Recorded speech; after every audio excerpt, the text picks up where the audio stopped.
Praise the Lord. கர்த்தருக்கு ஸ்தோத்திரம். இன்றைய வசனம்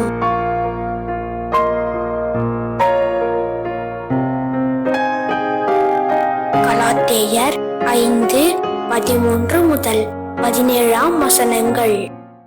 சகோதரரே, நீங்கள் சுயாதீனத்திற்கு அழைக்கப்பட்டீர்கள்.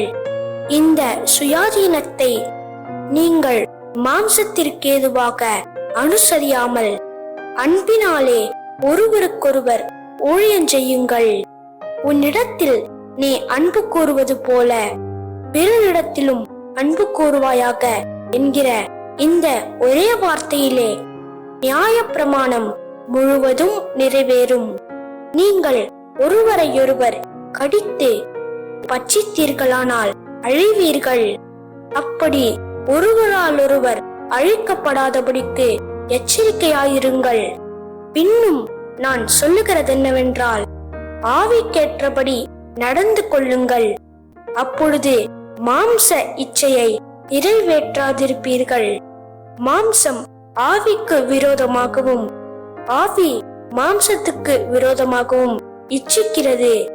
நீங்கள் செய்ய வேண்டுமென்றிருக்கிறவைகளை செய்யாதபடிக்கு இவைகள் ஒன்றுக்கொன்று விரோதமாயிருக்கிறது.